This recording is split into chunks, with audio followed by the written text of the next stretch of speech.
CMRL Exalogic ഇടപാടിൽ വീണ വിജയനെതിരെ ഹവാല ഇടപാടിന്റെ ഗുരുതര കണ്ടെത്തലുമായി enforcement directorate 85 ലക്ഷം രൂപ വീണ ദുബായിലേക്ക് അയച്ചുവെന്നാണ് കണ്ടെത്തിയിരിക്കുന്നത്. 20 കോടിയുടെ ഇടപാടിന്റെ രേഖകൾ ഡയറിയിൽ നിന്നും ED കണ്ടെത്തിയിട്ടുണ്ട്.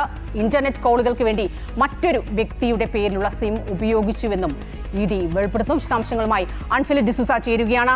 അൺഫിലിറ്റ്, അങ്ങേയറ്റം ഗുരുതരമായ വെളിപ്പെടുത്തലുകൾ ED നടത്തിയിരിക്കുന്നു. ഒരുപക്ഷെ നേരത്തെ സൂചിപ്പിച്ചതുപോലെ രാഷ്ട്രീയ കേരളത്തെ പ്രകമ്പനം കൊള്ളിക്കുന്ന അല്ലെങ്കിൽ രാഷ്ട്രീയ പ്രതിബിംബങ്ങളെല്ലാം തച്ചുടയ്ക്കുന്ന ആ വെളിപ്പെടുത്തലുകൾ എന്തൊക്കെയാണ് ഇപ്പോൾ പുറത്തു വന്നിരിക്കുന്നത്? തീർച്ചയായും സ്വപ്ന, അതീവ നിർണായകമായ അതീവ ഗൗരവമായ വെളിപ്പെടുത്തലുകൾ തന്നെയാണ് EDയുടെ ഭാഗത്തു നിന്നുണ്ടാകുന്നത്. ഒരു വെളിപ്പെടുത്തൽ എന്നതിനപ്പുറത്തേക്ക് ED ഒരു റിലീസായി ഇതൊക്കെ തന്നെ പുറത്തുവിട്ടിരിക്കുന്നതാണ് ഏറ്റവും എടുത്തു പറയേണ്ടത്. ഈ രേഖകളോ അല്ലെങ്കിൽ ഇപ്പോൾ പുറത്തു വന്ന വിവരങ്ങളോ ഒന്നും തന്നെ ഏതെങ്കിലും ഒരു സോഴ്സിന്റെ ഭാഗത്തു നിന്നുണ്ടായതല്ല. ഇത് കൃത്യമായി ഔദ്യോഗിക രേഖ എന്ന രീതിയിൽ ഔദ്യോഗികമായ ഒരു വാർത്താക്കുറിപ്പിലൂടെ അല്ലെങ്കിൽ റിലീസിലൂടെ ED പുറത്തുവിട്ടിരിക്കുകയാണ്. അതിലാണ് ഏറ്റവും നിർണായകമായ വീണ വിജയനെതിരെ കണ്ടെത്തിയ തെളിവുകളാണ്, ഏറ്റവും ഗുരുതരമായ തെളിവുകൾ ഉൾപ്പെടെയുള്ള രേഖകളാണ്, അതിന്റെ വിശദാംശങ്ങളാണ് ED ഇപ്പോൾ പുറത്തുവിട്ടിരിക്കുന്നത്. നമുക്കറിയാം, ഈ വീണയുടെ വീട്ടിൽ മെയ് 27-ാം തീയതിയാണ് തിരുവനന്തപുരത്ത് വീണ വിജയന്റെ വസതിയിൽ റെയ്ഡ് നടത്തിയത്. അന്ന് തന്നെ ഏറ്റവും പ്രധാനപ്പെട്ട ഒരു ഡയറി കണ്ടെത്തിയെന്ന് നമ്മളൊക്കെ വാർത്ത കൊടുത്തതാണ്. ആ ഡയറിയിൽ നിന്നുള്ള വിശദാംശങ്ങളുടെ അടിസ്ഥാനത്തിലാണ് അതിന്റെ പിന്നാമ്പുറങ്ങൾ തേടി ED പരിശോധന നടത്തിയതിന്റെ ഭാഗമായാണ് കഴിഞ്ഞ ദിവസങ്ങളിൽ കോഴിക്കോട് കേന്ദ്രീകരിച്ച് റെയ്ഡ് നടത്തിയത്.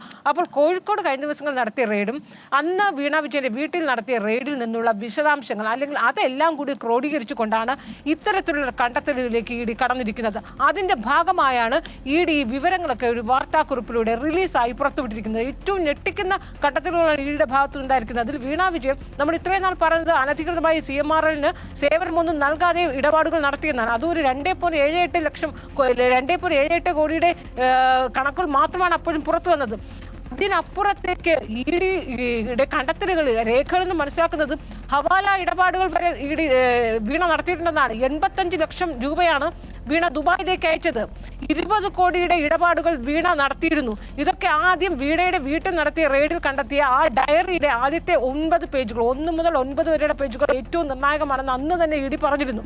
ആ രേഖകളുടെ ആ ഡയറിയിൽ വീണ കൈകൊണ്ട് എഴുതിയ ചില കണക്കുകൾ, ആ കണക്കുകളുടെ ഇത് ആരൊക്കെയാണ് ഏതൊക്കെയാണ് എന്നുള്ളത് സംബന്ധിച്ചാണ് ഇപ്പോൾ കോഴിക്കോട് ഭാഗത്ത് റെയ്ഡ് നടത്തിയത്. ആ റെയ്ഡിൽ നിന്ന് കണ്ടെത്തിയ വിവരങ്ങൾ പ്രകാരമാണ് 85 ലക്ഷം രൂപയോളം ഹവാല ഇടപാട് നടത്തി ദുബായിലേക്ക് ഈ പണമൊക്കെ അയച്ചിട്ടുണ്ട്. അതോടൊപ്പം തന്നെ 20 കോടിയോളം ഇടപാടുകൾ നടന്നു. ഈ 20 കോടിയോളം ഇടപാടെന്ന് പറയുമ്പോൾ CMRലുമായി ബന്ധപ്പെട്ട് നടന്നത് 2.78 ലക്ഷം കോടിയാണ്. എന്നാൽ അതിനപ്പുറത്തേക്ക് 20 കോടി എന്ന് പറയുമ്പോൾ ആ വരുമാനത്തിലേറെ അധികം രൂപയുടെ ഇടപാടുകൾ വീണ വിജയൻ നടത്തി. അപ്പോൾ ഇതിന്റെ വരുമാന സ്രോതസ് എവിടെ നിന്നാണ്?